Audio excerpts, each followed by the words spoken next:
দেশের দৃষ্টিনন্দন মসজিদগুলোর মধ্যে নরসিংদী সদর উপজেলার বেলাব জামে মসজিদ অন্যতম। শত শত বছর আগে নির্মাণ করা হয়েছে মসজিদটি, তবে প্রাচীন স্থাপত্যের সেই চিহ্ন প্রায় হারিয়ে যেতে বসেছিল। 2006 থেকে 2008 সালের মধ্যে মসজিদের সংস্করণ হয়। নতুন রূপেও নজর কেড়েছে মসজিদটি। ঝলমলে আলো আর নজর কাড়া কারুকাজ। দৃষ্টিনন্দন মসজিদটির অবস্থান নরসিংদীর বেলাবো উপজেলায়। ইতিহাসবিদদের মতে 300 বছরের ঐতিহ্য বহন করছে মসজিদটি। বাংলার শাসক ঈশা খাঁর জমিদারি আমলে তার পরবর্তী প্রজন্মের কেউ নির্মাণ করেছিলেন। এই 100 বছর আগে 7টি গম্বুজের সমন্বয়ে মসজিদটি প্রতিষ্ঠা করা হয়েছিল। কালের বিবর্তনে ফিকে হয়ে যায় সেই সৌন্দর্য। এরপর পুনর্নির্মাণের উদ্যোগ নেওয়া হয়। 2006 সালে মসজিদটির পুনর্নির্মাণে ব্যয় হয় প্রায় 3,20 লাখ টাকা। এই মসজিদের বয়স কমপক্ষে 300 বছর অথবা এর চেয়ে বেশি হতে পারে।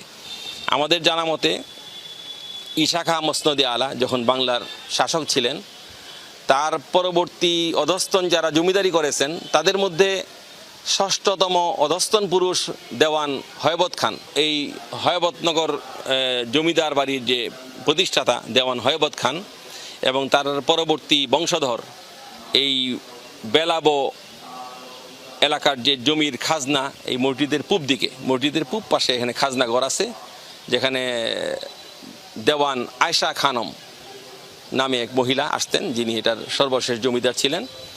দেওয়ান আয়শা খানম এই বেলাবো বাজারে কুয়া প্রতিষ্ঠা করেছিলেন মানুষের পানি পান করার জন্য, এবং এই মসজিদ নির্মাণ করেছিলেন বহু বছর আগে। ভেতরের দিকটা সাজানো হয়েছে ঝাড়বাতি দিয়ে।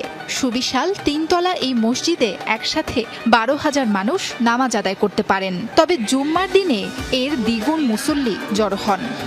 আমাদের রমজানের যে জুম্মাগুলাতে এখানে অনেক লোকের আগমন ঘটে, যার ফলে জায়গা দেওয়া আমাদের সম্ভবপর হয় না। নান্দনিক হওয়ার কারণেই দূর দূরান্ত থেকে অনেক মুসল্লিরা এখানে নামাজ পড়ার জন্য আসে। এই মসজিদ নির্মাণ করার ফলে এই মসজিদের মুসল্লির সংখ্যা আগের থেকেও আরও অনেক বেড়ে গেছে, এবং সারা বাংলাদেশের বিভিন্ন অঞ্চল থেকে, বিশেষ করে এই নরসিংদী জেলার বিভিন্ন উপজেলা পাশাপাশি পাশের জেলাগুলোর থেকে অনেক মুসল্লিগণ 10টা বাজতেই মসজিদে জুমার জন্য চলে আসেন। মসজিদের প্রবেশ পথের পাশেই সুউচ্চ একটি মিনার, তার উপর গম্বুজ।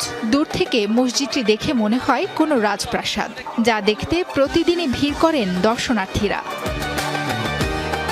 সাবরিনা লিজা, যমুনা নিউজ।